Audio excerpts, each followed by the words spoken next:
అమెరికాని మరో కొత్త వైరస్ వణికిస్తోంది. అమెరికాలో సూపర్ ఫ్లూ అనేటువంటి ఒక కొత్త రకమైన వైరస్ ఇప్పుడు విజృంభిస్తోంది. ప్రజలంతా భయభ్రాంతులకు గురవుతున్నారు. వందల సంఖ్యలో కేసులు నమోదవుతున్నాయి. చిన్నపిల్లలు, వృద్ధులు, గర్భిణీలపైన ఈ వైరస్ తీవ్రమైన ప్రభావం చూపిస్తోంది. అప్రమత్తమైతే తప్ప దీన్ని నుంచి మనం బయట పడలేమనేటువంటి విషయాన్ని అక్కడ ప్రభుత్వాలు కూడా చెప్తున్నాయంట. ఇక మాస్క్ తప్పనిసరిగా ధరించడం బెటర్ అని సూచిస్తున్నారు.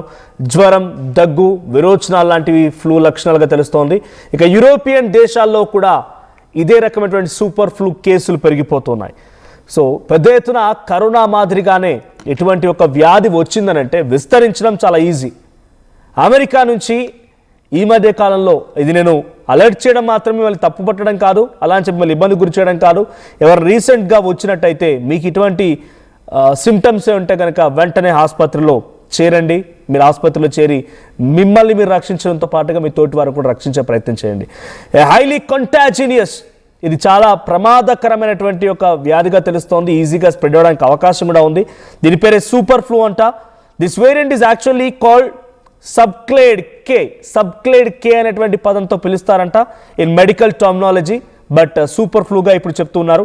As per the latest reports, the spread of this form of influenza turn into a health care earlier this fall when both US and UK noted a significant surge in cases. రెండు దేశాల్లో కూడా చాలా పెద్ద మొత్తంలో case నమోదవుతున్నాయి. The US Centers of disease control and prevention has warned that flu outbreak is taking its worst turn and may soon lead to massive surge in cases across European countries.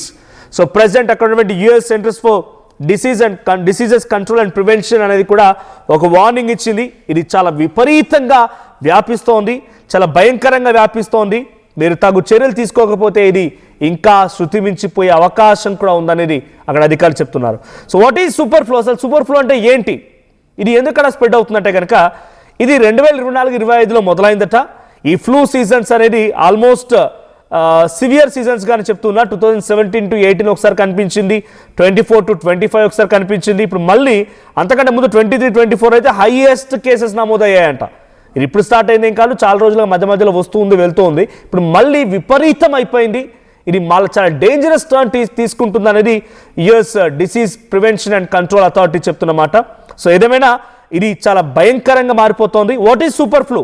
ఇది highly contagious 13H3N2 virus అంట. ఇది all these previous strains of this deadly virus are known to target the elderly and children with severe symptoms and this variant is no different.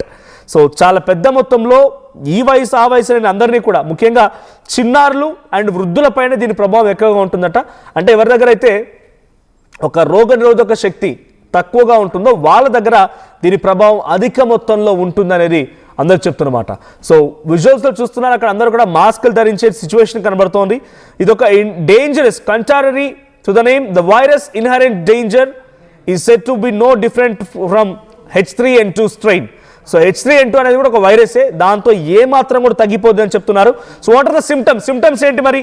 Fever accompanied by chills, జ్వరం వస్తుంది, cough and sneezing, గొంతులో మంట and మొక్కు దిబ్బడ, తర్వాత body pains and ఒళ్ళు నొప్పులు, తర్వాత extreme టైట్నెస్గా ఉండడం, తర్వాత డయేరియా, ఇవన్నీ కూడా సిమ్టమ్స్గా ఉన్నాయి.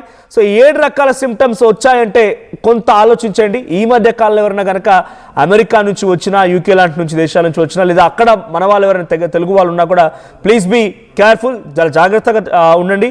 సో దీన్ని 2025లో చాలా అత్యధికంగా నమోదైంది. So with active epidemics occurring 87.3% of the country. So చాలా వరకు ఈ కేసులు నమోదవుతున్నాయి. For 11 consecutive weeks more than 50% of the country recorded high epidemic levels.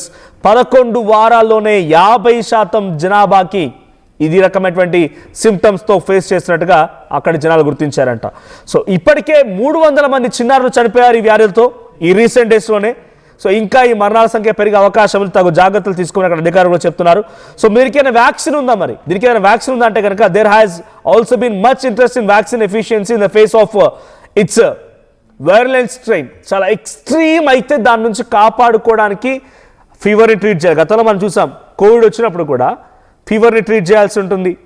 Fever తర్వాత హెడేక్ని, అంటే ఒక్కొక్క జబ్బుని ట్రీట్ చేయాల్సి ఉంటుంది. కానీ ఈ మొత్తానికి ఒకే రకమైన మెడిసిన్ అనేది మాత్రం లేదు. ఫీవర్ వస్తే ఫీవర్ని ట్రీట్ చేయాలి, డయేరియా ఉంటే దాన్ని ట్రీట్ చేయాలి, తర్వాత బాడీ పెయిన్స్ ఉంటే దాన్ని ట్రీట్ చేయాలి. ఇండివిజువల్గా ఒక్కొక్క సిమ్టమ్ని ట్రీట్ చేయాలి తప్ప డైరెక్ట్గా దానిపై అటాక్ చేసే విధంగా ఏ మెడిసిన్ కూడా లేదు. ఇప్పుడు సేమ్ సూపర్ ఫ్లూ కూడా అదే. సూపర్ ఫ్లూ కూడా డైరెక్ట్గా ట్రీట్ చేయడానికి ఎటువంటి మెడిసిన్ లేదు, ఒక్కో సిమ్టమ్ని ఎలా తగ్గించాలనేటువంటి ట్రీట్మెంట్ తప్ప. So 30 to 40% of adults did not end up visiting the emergency room. So చాలా వరకు కూడా ఒక్కో ట్రీట్మెంట్ని ఒక్కో రకమైనటువంటి సిమ్టమ్ని కంట్రోల్ చేస్తూ వెళ్ళే దాంట్లో 30 to 40% మరణాలను కాపాడగలిగాము.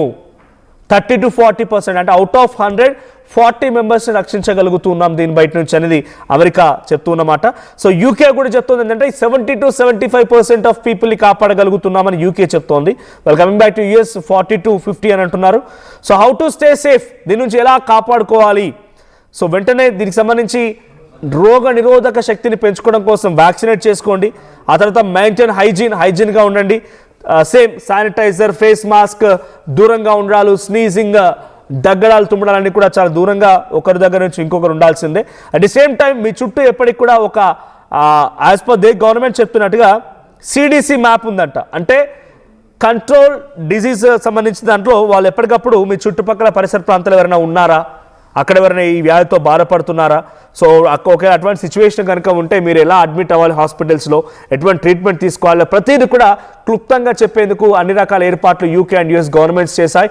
సో సూపర్ ఫ్లూ గతంలో ఇదే మాదిరిగా ఒక వైరస్ వచ్చినప్పుడు అది దేశాలు దాటి ఖండాంతరాలు దాటి గ్రామీణ ప్రాంతాలు వెళ్ళడానికి పెద్ద సమయం ఏం పట్టలేదు, చాలా ఈజీగా వేగంగా విస్తరించింది. ఆ భయం నుంచి ఇంకా ప్రజలు బయటపడలేదు, ఆ భయం ఇంకా కొనసాగుతుంది. దాని తర్వాత ఎటువంటి సిచ్యువేషన్ ఉందో చూసారు. చాలా వరకు ఎక్కడి వాళ్ళు అక్కడే ఉండిపోవాల్సిన పరిస్థితి వచ్చింది. ఏకంగా ప్రపంచం మొత్తం కూడా స్తంభించిపోయింది. దాన్ని ఎదుర్కోవడానికి ఎటువంటి మెడిసిన్ కూడా లేకపోయింది. ఇప్పటికీ ఆ మెడిసిన్ రాలేదు ఇంకా ఎదుర్కోవడానికి. సో తగు చర్యలు తీసుకోండి, జాగ్రత్తగా ఉండండి. సూపర్ ఫ్లూ ఎక్కడో US-లోనో యూకేలో ఉంది కదా, మా దాకా రాదు అనుకుంటే పొరపాటు పడ్డట్టే.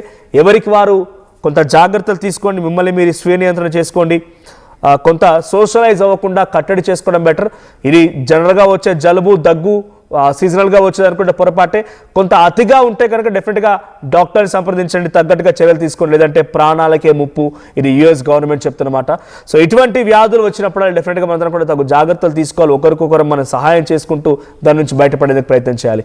సో కోవిడ్ ఇప్పుడు మనం చెప్తున్నాం కాబట్టి కోవిడ్లో మీ అనుభవం ఏంటి, మీరు ఎటువంటి అనుభవాన్ని ఫేస్ చేశారు, మీరు పడ్డ ఇబ్బందులు ఏంటి, ఈ అంశంలో అటువంటివి మళ్ళీ జరగకుండా ఉండాలంటే దాన్ని డెఫినెట్గా మనం కంట్రోల్ చేయాల్సిందే. సో మీ ఎక్స్పీరియన్స్ ఏంటి కోవిడ్ సమయంలో కామెంట్ చేయండి.